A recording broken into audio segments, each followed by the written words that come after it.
Welcome, everybody. Today we're going to be reading from this book, Kant, Critique of Pure Reason, an introduction by Jill Vance Barucher. It's published by Cambridge. And I'm on page 36, starting the Transcendental Aesthetic, which is what I'm currently studying. Kant will argue in the Transcendental Aesthetic that human subjects have two pure forms of intuition, space and time, which are the sources of synthetic a priori knowledge, of mathematics and mechanics. Because these forms are part of the subject's sensibility, he will further conclude that space and time are transcendentally ideal, although they are also empirically real. Thus, in the Transcendental Aesthetic, Kant takes an important step in establishing the unknowability of things in themselves. These conclusions are based on profound arguments concerning the nature of space and time cognition. Although Kant does not identify his targets, thinkers such as Descartes, Locke, Berkeley, Newton, and Leibniz held opposing theories of both the ontological status of space and time and our knowledge of them. 1. The sensibility and the intellect. Kant says that the Transcendental Aesthetic will examine the sensibility to determine whether it contributes a priori knowledge to experience. To accomplish this task, he must isolate the sensibility from the intellect, and then within sensibility separate a posteriori from a priori elements. Unfortunately, this leaves the impression that Kant's arguments are based on premises concerning the a priori data of sensibility, but his theory of judgment prevents him from proceeding in this manner. In the Transcendental Analytic, Kant will argue that all conscious representations, including sense perceptions, must have both sensible and intellectual aspects. He obscures this point in the aesthetic by speaking as though the sensibility alone could produce intuition of objects. But if all conscious representations incorporate concepts, humans cannot have access to the raw data received by the senses. Kant says this later in a famous passage: thoughts without content are empty, intuitions without concepts are blind. Following Lorne Falkenstein, I shall call this the blindness thesis. Thus, Kant cannot begin with the isolated a priori elements of sensibility.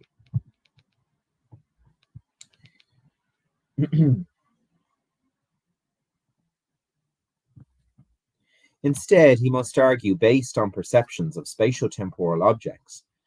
Our representations of space and time originate in a priori or pure forms of sensibility. So that's a very important point to take into consideration.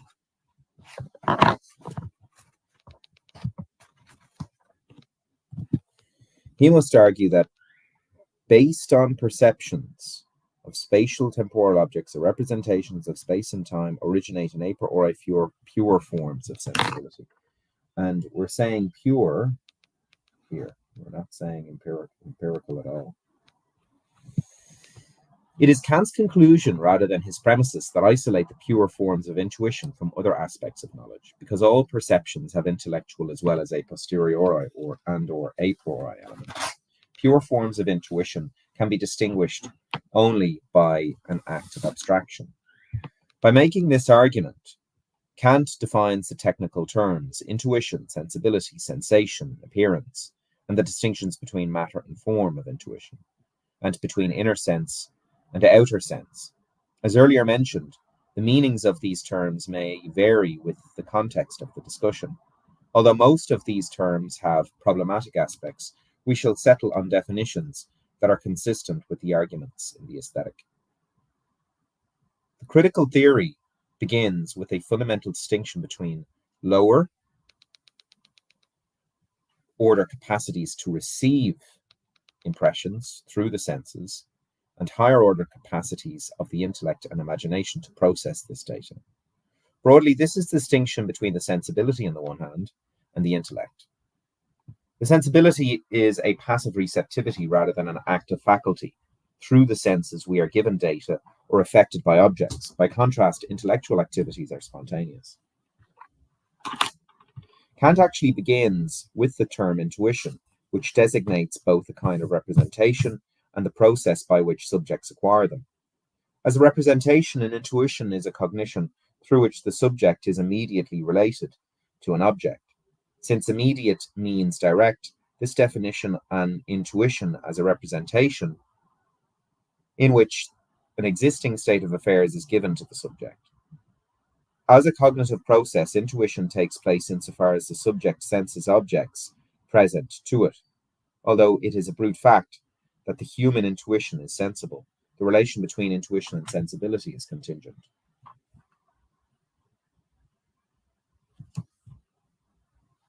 Later, Kant will claim that it is logically possible for there to be subjects who intuit existing things by other means, including the intellect. In fact, this is a traditional view of God's knowledge for humans. However, intuition is possible only through the senses. This is apparent through its introspection.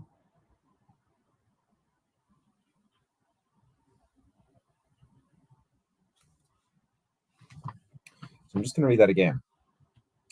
Kant actually begins the term intuition, which designates both a kind of representation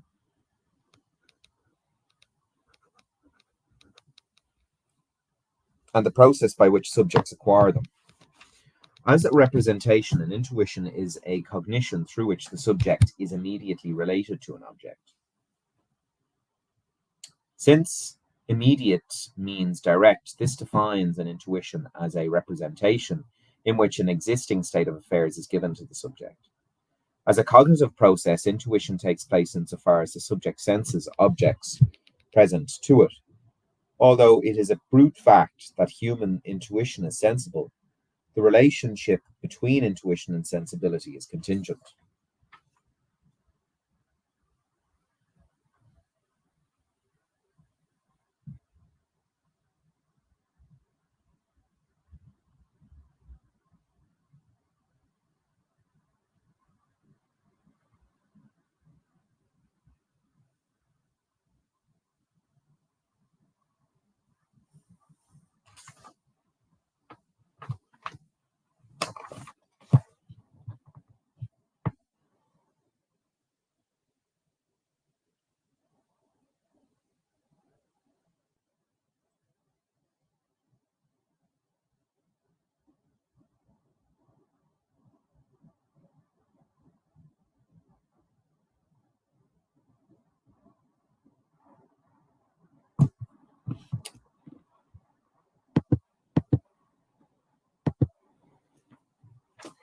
Later, Kant will claim that it is logically possible for there to be subjects who can intuit existing things by other means, including the intellect.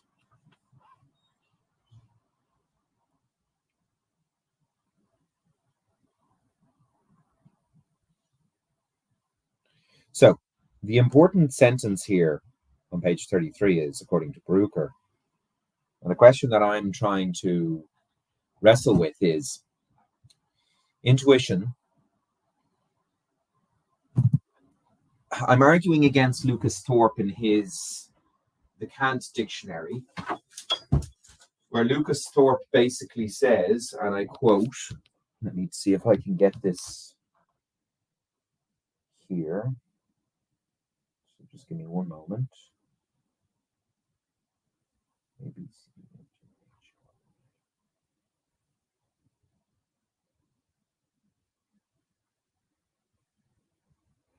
So the intuition, according to Lucas Thorpe, on page 126 in this book here. In the Transcendental Aesthetic in the Critique of Pure Reason, Kant argues that human intuition is limited in two distinct ways. First, our intuition is necessarily sensible, which is true. The only way we can intuit an object is through sensation. Now, sensation is a problem because sensation, as far as I know in the critique, is empirical. But as we see here on page 37 in Brucker's book, Kant actually begins with the term intuition, which designates both a kind of representation and the process by which subjects acquire them. As a representation, an intuition is a cognition through which the subject is immediately related to an object. Since immediate means direct, this defines an intuition as a representation in which an existing state of affairs is given to the subject. As a cognitive process, intuition takes place insofar as the subject senses objects present to it.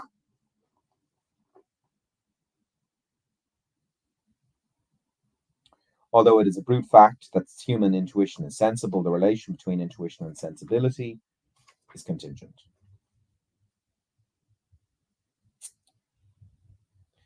As a cognitive process, intuition takes place insofar as the subject senses objects present to it. But I don't think that it's true sensation. Let's continue. On page 38. Now, humans can also represent objects that are not given. In this case, the subject is immediately or indirectly related to the object. Obviously, we can think about things that are not present to us, and in fact, that may not even exist. If I think about the Eiffel Tower when not perceiving it, or a non-existing object such as a unicorn, I am representing something, although the object is not given through the representation, whereas an intuition yields information about some existing state of affairs. A mere thought does not. The basic representation required for thinking is a concept, which, as Kant tells us, is produced by the understanding. So to think about an object, I must conceive it in some way. Kant gives his detailed analysis of concepts in the Transcendental Analytic. For now, he simply introduces the notion to contrast it with an intuition. He remarks at the end of the first paragraph of the Aesthetic, however, that for a concept to function as a cognition of an object, it must ultimately relate to sensible intuitions. This is another way of putting his point from the analytic, that thoughts without content are meaningless.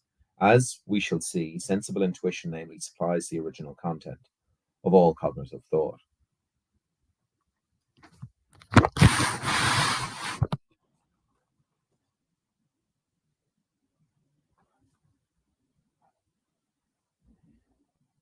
At the last sentence in the first paragraph, Kant says the thought relates to intuition by certain marks. In addition to differing as immediate versus immediate representations of objects, intuitions differ from concepts as representations of particulars, or singular representations, differ from general representations. For example, the fourth argument on time includes this premise, quote, that representation, however, which can only be given through a single object is an intuition. For example, a perception of a cat is a singular representation, whereas a concept of a cat is composed of general features common to cats. General representations are partial in the sense that they do not represent complete individuals, but only their properties. Now, it also seems obvious by reflection that the objects we know through the senses are particulars. What we expect as existing are individual cats rather than catness in general. Of course, the particular cats we experience must have general feline features, but these are features of those particular cats. To put the point another way, the sensibility provides data about particulars. Through concepts of the understanding, we think they're general features by marks contained in the complex concept. One question raised in the literature, which is which criterion of intuition, immediacy or singularity, is more basic?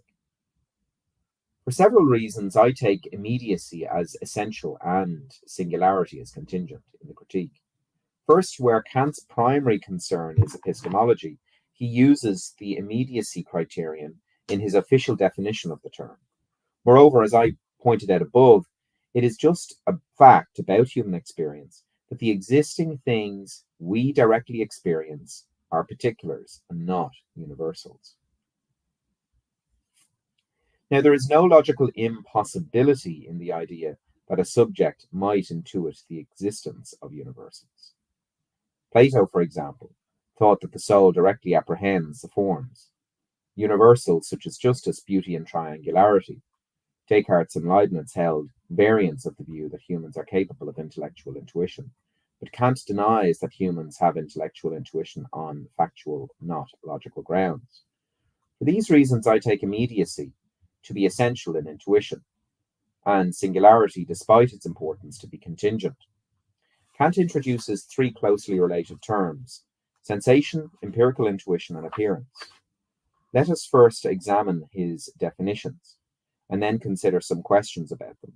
Kant defines a sensation as, quote, the effect of an object on the capacity for representation insofar as we are affected by it. This means that a sensation is a state caused in the perceiver by the presence of an object. Kant adds the qualification insofar as we are affected by it, because he will argue that experience also provides the occasion for the subject to contribute a priori representations. This definition implies, then, that sensation supplies the a posteriori data of sensibility. Later in the critique, Kant emphasizes that as effects on perceivers, sensations are inherently subjective. By contrast with the representations of space and time, Kant next defines an empirical intuition, that intuition which is related to the object through sensation. In other words, an empirical intuition is an intuitive representation based on sensation. By contrast, pure intuition is supplied a priori through the sensibility and is not contingent on the actual objects being sensed. Finally, Kant defines an appearance as the underdetermined object of empirical intuition, since undetermined means not conceptualized. This implies that an appearance is constituted by the data given to the subject through the sensibility. Unfortunately, each of these definitions raises more questions than it answers.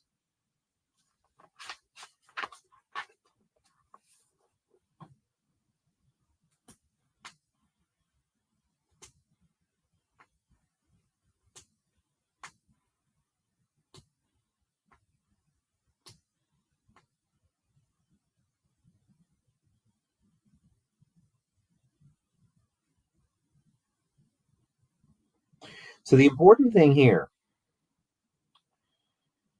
Kant adds the qualification insofar as we are affected by it because he will argue that experience also provides the occasion for the subject to contribute a posteriori representations.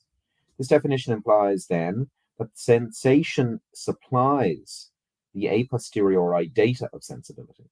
Later in the critique, Kant emphasizes that the effects on perceivers, sensations are inherently subjective by contrast with the representations of space and time.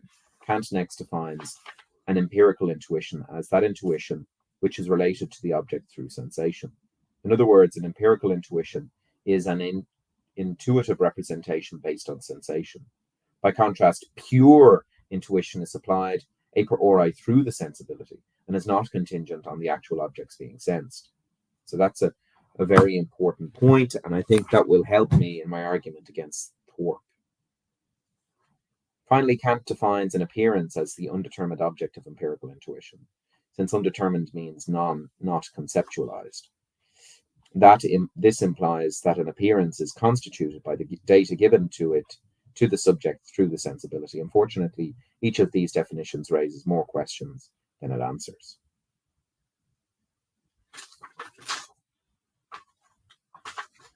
Okay, we'll leave it there for the time being.